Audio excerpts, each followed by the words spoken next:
Well, it's a beautiful morning here in Kentucky. I got to, after the race, talked to a bunch of people. It's that time of year, right? And you have to understand, if you're in horse racing, everyone descends upon, it seems like everyone descends upon Kentucky in the fall. And so you guys had saw Daniel Cordinez here from Australia. They're right behind me. We're on our way out to Kentuckiana Farms to look at some babies. I'll get to that in a second. So when it comes to, we're literally going to drive right by the sales pavilion. Daniel has been everywhere and seen a lot of horses. He's a board of directors, or is, I believe, at Menangle Raceway, which would be the Meadowlands or Mohawk of Australia, I believe. I'd spoke there when I was in Australia a few years ago, and just you're making fun of me in the mirror. Just a beautiful place to watch races. And he was excited to go to the races yesterday. He said he was here 40 years ago. He was at the Red Mile for something, I guess, horse racing. And he said it's older, but you can still feel the racing, right? The heartbeat of racing. And that might sound corny, but it really isn't until you're here.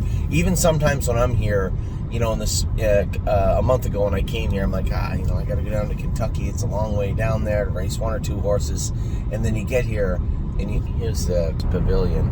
Right there on the right is Fasig-Tipton. We'll be awful busy here in 2 weeks at this place. As I said, even I feel that way, and then you step out onto the track, and it's like something just hits you. Oh, that's why I came here. I can only imagine it's like stepping onto the field at Yankee Stadium, or just something with so much history. You feel it. When you come around to the grandstand, you can see the grandstand is older, but the feeling you get, it's just impossible to explain. And I don't know if people that just walk into the grandstand feel that way. I assume they do. But when you're in Kentucky, when you're at the Red Mile, you're there. And it's a pretty cool feeling. So obviously a great day yesterday. With the horses. It was a short group, but obviously memory and imagination just was tremendous. I owe everybody an apology too. I said I don't know if Renegade Gypsy raced. So what had happened was either he was on the calendar and I missed him, or he was omitted from the calendar for some reason, and he raced on Saturday. Now the reason this is important, because a number of my partners mentioned, "Hey Anthony, it's one thing to miss a horse's name. You literally missed the horse."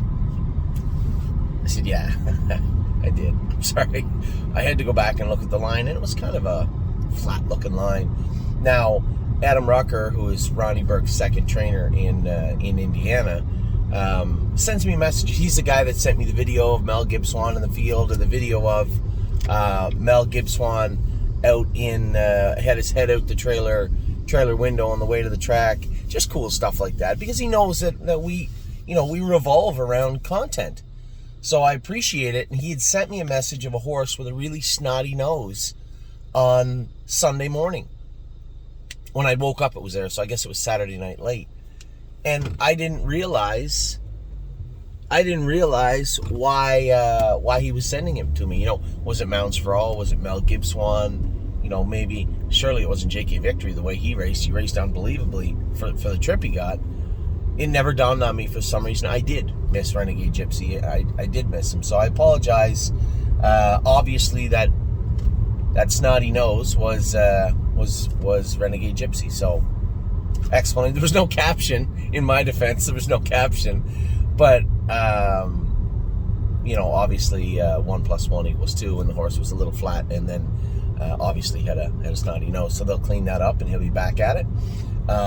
My God, look at all the farms, equestrian centers. Tell you what, it is horse country down here. Anyway, very, very proud of Memory and Imagination yesterday. Super, super impressed. Just sometimes, with insider trading the day before, to overcome what they overcame and bounce back and do what they did, you've no idea how tough that is for a racehorse, a young racehorse to do, and just very, very proud of them. Now, as I said, on my way to Kentucky, and I was walking around the grandstand, and it's nice because, you know, I'm walking there, and Daniel said I was walking around the paddock to the grandstand, and it was like every 2 steps to stop, say, hey, how are you, sir? Or, hey, how are you, ma'am? And talk to people about the horses, and some of our clients were there. It was really cool. And I ran into Bob Brady along the way, and he said, hey, are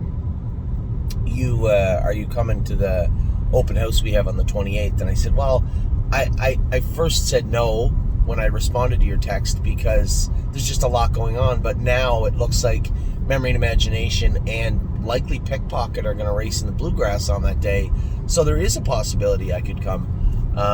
And I got Daniel invited also, but he's going to be around visiting with some family in Michigan, so he can't make it.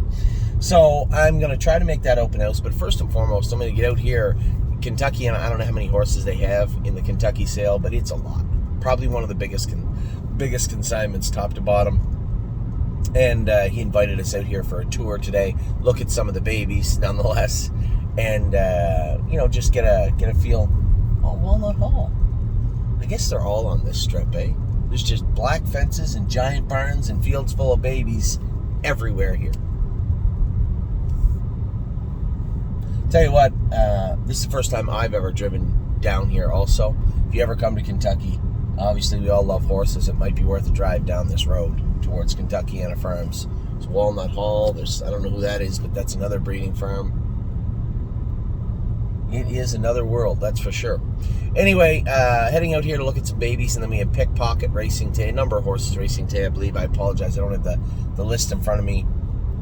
But obviously I am super focused on Swingy Senorita races today. So does Coop. And I believe the Whiteface filly races today too. So good luck to everybody.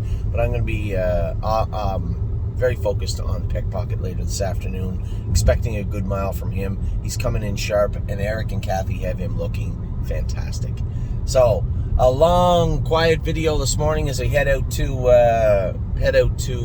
Kentuckiana Farms to look at some babies and get a tour of the place. Really just taken aback by the scenery and by Kentucky itself. Just a great place to visit.